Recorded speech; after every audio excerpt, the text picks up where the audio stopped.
آج کی خاص خبر: پاکستان میں آرمی چیف کے اختیارات بڑھا دیے گئے۔ پاکستان میں حکومت اور عدلیہ کی محاذ آرائی کے بیچ پارلیمنٹ نے متنازع آئینی ترمیم منظور کر لی ہے، جس کے تحت موجودہ آرمی چیف کو مزید اختیارات حاصل ہو گئے ہیں۔ اس ترمیم کو اپوزیشن نے جمہوری اداروں پر ایک سنگین حملہ قرار دیتے ہوئے کہا کہ اس سے عدلیہ کی خود مختاری اور سول بالادستی دونوں کو شدید نقصان پہنچے گا۔ 27ویں آئینی ترمیم 2/3 اکثریت سے منظور کر لی گئی، جس کے تحت فوجی اختیارات کو مزید بڑھاتے ہوئے چیف آف ڈیفنس فورسز کا نیا عہدہ قائم کیا گیا ہے۔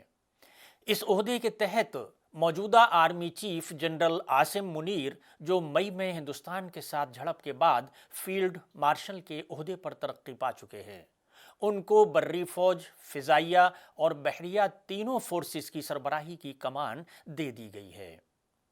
ترمیم کے مطابق field marshal of the air force یا ایڈمرل آف دی فلیٹ کے عہدے پر ترقی پانے والے تمام افراد کو تاحیات رینک، مراعات اور قانونی استثناء حاصل ہوگا۔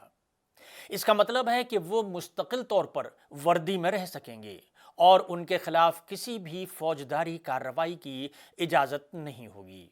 ماضی میں یہ استثناء صرف سربراہ مملکت تک محدود تھا۔ دوسری جانب پاکستان تحریک انصاف کے رہنما اسد قیصر کا کہنا ہے کہ جب بھی بانی P T I Imran Khan اقتدار میں آئے، 26ویں اور 27ویں ترمیموں کو واپس لے لیا جائے گا۔